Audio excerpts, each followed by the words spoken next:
দক্ষিণ এশিয়ার রাজনীতিতে পানি নিয়ে নতুন মোড়। ভারত বাংলাদেশের মধ্যকার ১৯৯৬ সালের গঙ্গা পানি বন্টন চুক্তি এখন আর শুধু কাগজের সমঝোতা নয়, বরং হয়ে উঠেছে কৌশলগত অস্ত্র। পাকিস্তানের সঙ্গে সিন্ধু পানি চুক্তি স্থগিত করার পর এবার ভারতের নজর বাংলাদেশে। প্রশ্ন উঠছে, হঠাৎ এই চুক্তি পুনর্বিবেচনার দাবি কি শুধুই পানির প্রয়োজন, নাকি এর আড়ালে রয়েছে ভারতের নতুন কোনো ভূরাজনীতি?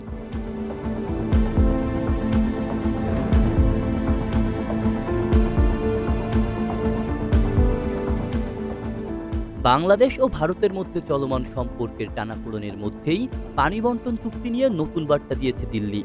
১৯৯৬ সালের গঙ্গা পানি বন্টন চুক্তি পুনর্বিবেচনায় উদ্যোগ নিয়েছে ভারত, যা মেয়াদ শেষের অপেক্ষায় রয়েছে ২০২৬ সালে। এই ঐতিহাসিক চুক্তি অনুযায়ী শুষ্ক মৌসুমে অর্থাৎ ১১ মার্চ থেকে ১১ মে পর্যন্ত প্রতি ১০ দিন অন্তর ৩৫,০০০ কিউসেক করে পানি পেত দুই দেশ। আর যদি পানির প্রবাহ ৭০,০০০ কিউসেকের নিচে নেমে যেত, তখন উভয় দেশ সমান হারে পানি পেত।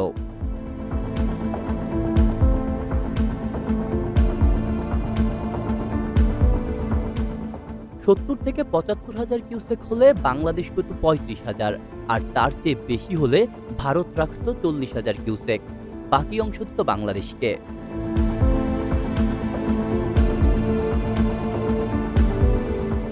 কিন্তু এখন সেই ভারসাম্যই চ্যালেঞ্জের মুখে। দ্য ইকোনমিক টাইমসের এক প্রতিবেদনে বলা হয়েছে, ভারতের দাবি তারা অতিরিক্ত ৩০ থেকে ৩৫,০০০ কিউসেক পানি চায় কৃষি, কলকাতা বন্দরের নাব্যতা রক্ষা ও জলবিদ্যুৎ কেন্দ্র চালু রাখতে। অর্থাৎ তারা মনে করছে বর্তমান চুক্তি তাদের প্রয়োজন মেটাতে পারছে না। এ কারণেই ভারত চাইছে একটি স্বল্পমেয়াদী ধাপে ধাপে সংশোধনযোগ্য নতুন চুক্তি।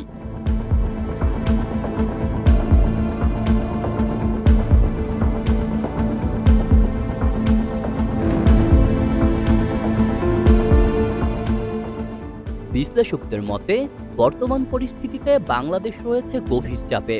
কারণ দেশের কৃষিভিত্তিক অর্থনীতি ও খাদ্য নিরাপত্তা গঙ্গা ও তিস্তা নদীর উপর অনেকটাই নির্ভরশীল। দেশের প্রায় ৬০% চাষযোগ্য জমি পানির ওপর নির্ভরশীল। ফারাক্কা ব্যারেজ বাংলাদেশের সীমান্ত থেকে প্রায় ১০ কিলোমিটার দূরে, যা ভারতের কৌশলগত সুবিধা।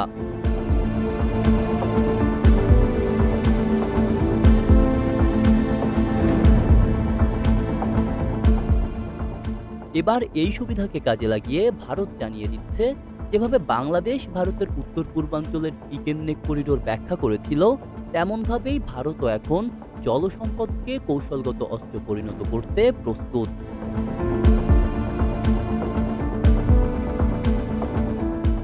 আব্দুল্লাহ রাফসান জনি, ঢাকা প্রকাশ।